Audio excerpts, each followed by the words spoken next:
Hello guys, this is Panzerkampfwagen, and today's video is going to be an inbox review of this kit here, which is a fairly recent kit. This is Bronco's Panzer II Ausf.E Flamm Panzer version, so I guess the Flamingo Ausf.B. This is obviously kit CB35124, and I believe this was released in August of 2018, so it's not super new, but it's fairly new on this side of the world at least.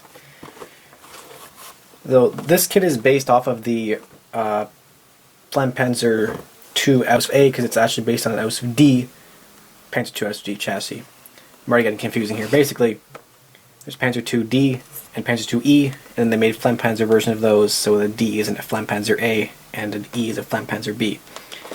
So they made a Flamm Panzer A, which is based on a Panzer II Ausf.D chassis, which is basically the exact same kit, except I think the wheels are different, and it's got different looking tracks that look more like Panzer III-4 tracks. This one has more like a half-track style of lubricated tracks, so it's essentially the exact same kit. Hamilcar Barkus did a inbox review of that kit, and he also did a nice little diorama with them. So that kit is almost exactly the same as this one. Just this one has new wheels, new tracks, and doesn't have the French Cheniette trailer behind it. But other than that, they're basically the exact same kit. So I mean, you can look at his inbox review if you're looking at that one, but overall, the inbox review should be pretty similar between the two kits. I've already dragged this intro on way too long, typical of me. So let's just look quickly at the box here. We have a couple of, I guess, 3D CAD renders of the finished kit here. It looks pretty nice. Lots of photo etch on the back for like some stowage bins and stuff like that. Here's the photo etch fret itself. And then over here we have the decals, which are, I guess you get 3 sets of numbers, the weird little circle markings on the back, and then a couple of little Panzer, I guess, rhombus or parallelogram shapes there. Kind of just typical markings. I think there were only a couple of these, like maybe 7 or so. I think that's what it says on the instruction sheet of the E, or I guess the Flamm Panzer Ausf.B version. So, I mean, there aren't that many options you can do if you want to do this as one that really existed, but I have basically no references for this. It just looks really cool. It's a cool little tank, and the tracks on this version, with almost like the half-track style of tracks, it looks pretty cool. So here's a couple of the marking options you can see here. Basically just what numbers do you want in the turret. I guess it's pretty straightforward. And on the back of the box, there's nothing. Let's look inside. I've already looked in here a little bit, so it's probably out of order if you open this up for the first time. But we have a couple of sprues here, I guess. This one has hull components and turret stuff. Basic armor plates, I guess. Here are the instructions. We'll take a look at those briefly. Then we have the rest of the sprues here. This one has more lower hull and engine deck components, as well as some tools on it. Over here we have, this is the, I think this is the one we're not going to use. I don't know. There's 2 sets of wheels here because we got new tracks. So this is the, you can tell by the shape of the drive sprockets, they have little teeth on them. This is the sprue for the Ausf, or the Panzer II Ausf.D version, right? So it's got different wheels and different drive sprockets, but we still have the sprue because we need all the other parts, because remember the only difference is the wheels and the tracks basically. So we got a very similar one here which has the new sprockets and new wheels, as well as all the tracks, which are on sprues, but honestly it doesn't look that bad to clean them up because they're kind of flat and square, and there aren't that many tracks. So usually I kind of don't like sprue tracks, but on this one I don't think I'll mind too much. Looks pretty easy. And then over here we have, I guess, our last sprue bag with a couple of sprues. We have some, I guess we have a spare wheel, some boxes, and then the compressed nitrogen tanks that spray the flaming liquid everywhere, and I guess also some grenade launchers, I think. And then we got clear parts, photo etch wing nuts, and decals. In a moment we'll take more in-depth look at the all the sprues and see the detail and stuff like that. Right now we're going to take a brief look at the instructions just to see kind of, you know, how clear they are, because sometimes instructions are quite poorly done. So to start off with, we have the sprue guide here, which kind of sums up what I was saying before. We have a Panzer II-D or Flamm Panzer II-A, whatever you want to call it. And then we just don't use the wheels for that one, because we get this new sprue here which has new drive sprockets, maybe new idlers, I think so, it looks like it, and all the tracks. And then a couple other parts over here we don't use, not exactly certain why. So those just look like little parts and stuff, little frames, I don't know. and photo etch and everything else here. Not a super huge amount of sprues in this kit. I've been building lots of Dragon kits recently, and those have, 50 sprues in there, and you only use 3 parts from each sprue. This looks pretty concise. So the instructions in the Bronco kit here remind me a lot of the Stug 3 I built from Bronco recently, in that they are quite nice. They're not as high-tech or whatever you want to say as what you see sometimes today with 3D CAD renders where they can kind of take stuff apart. I like that in the IBG kit I built. It was very nice. This is a little more, I guess you don't want to call it old school, a little more simple, but it's very clear. Like, you know exactly what's going on here. Some parts they don't show you actually with the arrows because I guess they get cluttered, so they put them on, but then they highlight them in orange just to make you notice that that's a part that is being put on now and not a part that is already on. So that's a kind of handy thing. You'll see that sometimes happening. And overall, not too many parts going on per step. A little bit of photo etch here to fold for the exhaust and for the deflectors here.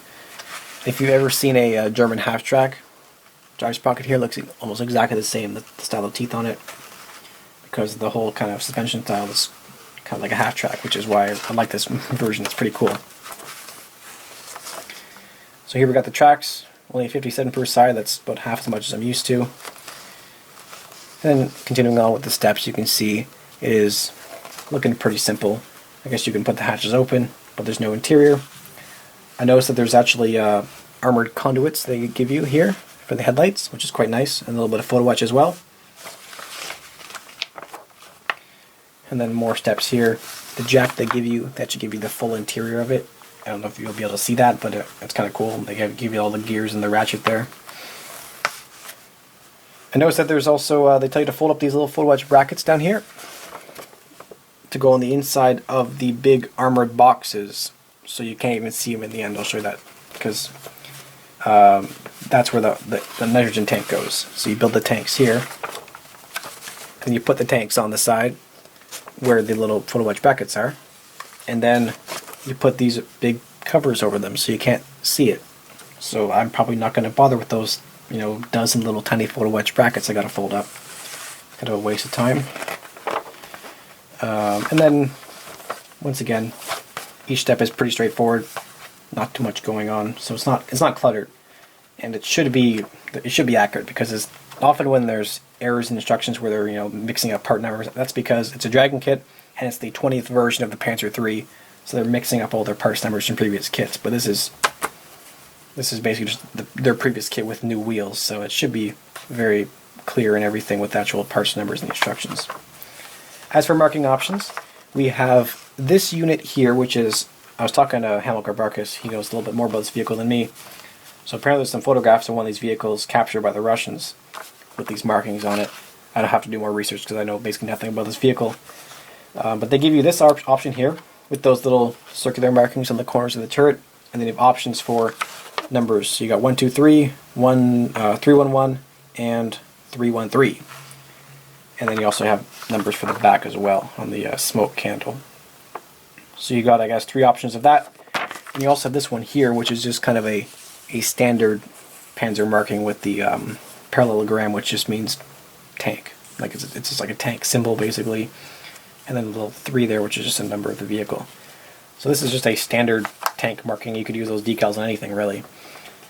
And all the marking options are just gray because these were used very shortly in the beginning of the invasion of Russia, when everything was gray and boring.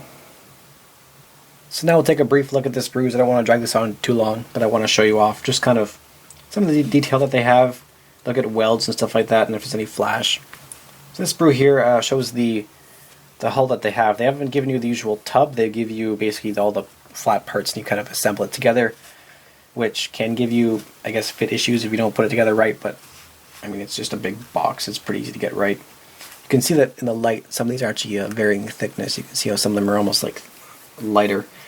I guess that's to help with the alignment. They've given you kind of thinner sections so everything pops together a little bit better, sorry. And there are pin marks on, I guess, the inside of the armor plates, but that doesn't matter. The bottom of the fenders too, which you can't see that because there's a lip. And everything looks pretty nice. There is a nice tread pattern on there, and there's also nice welds on the turret. So hopefully there you can see the tread pattern, and also they got a couple of molded on brackets here for just like tools and stuff. And they look They look nicely molded. They're quite thin and square. Looks pretty nice. Same thing with all the little brackets and hinges on here. I'm already quite impressed. And then over here we have the top of the turret, and hopefully you can see that there are some nice welds on there.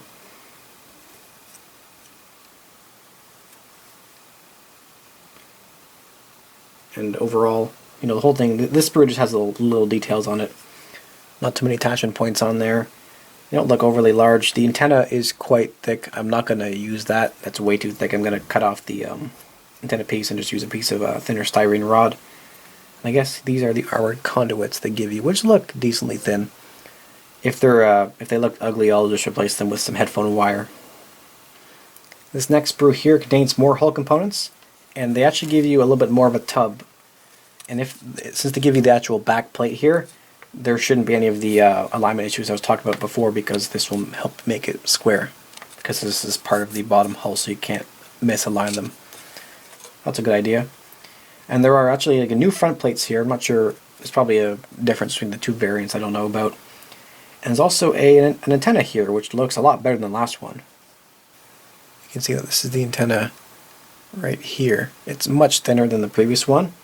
It looks more like a hinge style than a fixed one. But I'm not sure which one we're going to use. But this one looks better anyways. I guess it has a little rail for it here, so this is a flip-up style rather than a fixed one. We also have the fire extinguisher here and the horn. They look nicely molded. An engine deck over here. On the engine deck, I'm not sure if there should be a weld kind of on the bend there. Might be a bend of the plate. Might be a place where there should be a weld. I'll have to look that up, and if not, I will replace or place a weld there with some Archer resin welds. And the tools themselves, you can see them over here. Always good to look at the tools and see how the clamps are molded. So it looks like we have the clamps with no latches. I don't think they give you the photo etch ones, do they? I don't think so. So basically what you have is you have the actual tool clamp, but no little handle that you'd flip to unlock them. So I have a whole bunch of photo etch tool clamps, like 100 that I'll never use, so I'm just going to cut off the handles and use those on there, because using the photo etch handles on plastic clamps looks basically as good as photo etch hole clamps. And that's missing on these parts here, so that's a little bit of a disappointment. I'm trying to make sure this doesn't last too long like my usual unbox review, so we're not going to look at everything in superb detail. But here we have the two sprues, which are the ones from the Panzer II Ausf.E. So they have the different wheels and sprockets we're not going to use. We're only going to use this sprue for the I guess suspension components here, like the swing arms. And then we got little parts here for the viewports and fenders, and it looks all pretty nice. I'll give you a couple of close-ups. Over here we have a couple of lifting hooks for cranes if they want to lift off the engine deck or something like that. And they do what I like. They have molded on the attachment point to where the thing slots into the hull, so you can just get your sprue cutters and just cut it flush. Sometimes on other kits they mold the attachment point on the other side, so you have to sand it down and try to get it all flush, which is just unnecessary when you can do it like this. That's much better. Then we got, I guess, parts of the wheels here. I'm not sure if we're going to use those. And then we got parts for the viewports on this side. And they look nicely molded. Doesn't look like there's any excessive attachment points or anything like that. But this sprue is mostly not going to be used, except for stuff like the suspension down here. Now, if the suspension components are molded like this, like all the linkages are molded like that, that probably means you can't really make this workable, or at least posed in a train crossing suspension position. So you're kind of stuck with it being on flat ground, unless you want to kind of bend or cut this to your liking. I'm not much of a diorama person, so I'm not too upset, but some people might. I don't know, you might be able to work with this. So now this is the set of wheels and tracks that are specific to this variant of the Panzer II. So we're not going to use the wheels and drive sprockets from the other, and I guess either's from the other sprue, though we're going to use the rubber rings from that sprue because that's what we need for the tires here, or for the wheels here. We got two of these sprues again, so I'll get rid of one of them, and we'll take a close-up look at all the details we got here. So here we have the wheels. They're the road wheels for this variant. They look pretty alright. They're just wheels. They got bolts on them, little tiny bolts, and that's about it. They got nice molded detail. I can't really talk too much about them. There's wheels. Then we have the idler over here. An idler, I think this is a spare tire for the engine deck. I guess they get two, only there's only really space to put one. And then you have the gyro sprockets over here. And that looks pretty alright. There are a lot of attachment points on this, but I guess you kind of have to because it's very intricately detailed with all those little kind of like spokes on the inside there. Looks alright. There are a little bit of pin marks on the inside of the wheels, but you won't be able to see that because they fold over and connect themselves, so that part gets covered up. We also have all the tracks on this sprue, and the only place I've noticed flash so far is on the tracks. And it's on the, you can see the little spikes almost in the corners facing upwards. It looks like there's a little bit of flash on the corner of most of them. You can see a better example of it right there. That's alright though, because when I sand off the attachment point, you know, right there, I'm going to just sand the whole edge and I'm going to get rid of that flash as well. So that flash is in a convenient spot to get rid of it. But these look nice. There's only 3 attachment points per track, and they're on the outside edges, and they're on straight parts, so that's easy to clean up. And there's only about half as many tracks per side as I'm used to, so this should go by pretty quick. This sprue looks like it contains a spare tire for the Ausf.E variant. We have the MG34 for the turret. I guess the ammo bag for it, and a couple little bits here. I guess these are the armored covers for the nitrogen tanks on the fenders. The MG34 here looks really good. It has a hollowed out muzzle, which is nice. I might widen it a little bit more, but it looks good. And I don't see any flash. Actually, there's not even a seam line on it because they've slide molded it. That's why this is like this. So there's not even a seam line on the barrel because they've molded it kind of three-dimensionally. It's got a very nice sight here, actually, even though you can't even see that because it's inside the turret. It's nicely molded, and they've actually kept the molding points onto the areas where there's no porting. So that's well done. Looks nice. I guess there's a little bit of flash around that mount there for the ball, but that's in a spot that doesn't really matter. Then we have the actual cover here for the turret, like the mantlet piece where that ball mount goes. And the rest of the sprue is just little brackets here. These look alright. Easy to clean up those attachment points. And then we have all these armored covers that are just kind of like boxes. They look good. Our last major sprues are these ones here, which just have a couple more parts. Got 2 of them again. These are the nitrogen tanks that propel the flaming liquid. We got a couple of wing nuts over here. And then we have just parts of the fender, more these little brackets for the boxes. I guess these have the grenades on them. I think they're smoke grenades. And then we have viewports. And this was just like the small detail sprue. Everything looks pretty good. The grenades here, they have a little bit of a seam on them, but that's just because they're molded, you know, with injection molding. Shouldn't be too hard to clean them up. They look nice. And then we also got some welds on the nitrogen tanks. I'm not sure why they gave us all these nitrogen tanks when you can't even see them. I guess you could pose the armored cover doors open, but that's kind of a, well, you could do that if you want, but it's not really a diorama piece then. Hopefully these fit nicely so you can get rid of the seam if you're going to do that though, but I might not even put them in if they're not going to be seen. We have some welds on these parts here, which are probably part of the idlers. Sorry, over here. Viewports over here, and then we got just more little parts down here. All in all, looks pretty straightforward. And we got the same nice tread pattern on there. And the fender looks nice and thin as well, like the mud guard, I guess. Nice and thin, looks great. Now we have a sprue here that contains the clear parts. We got headlights, I guess that's a vision periscope there, and then a couple of vision ports here, like view blocks for I guess the viewports in the turret. And they're just typical clear parts. Nothing too special about them. They look good. No bubbles in them.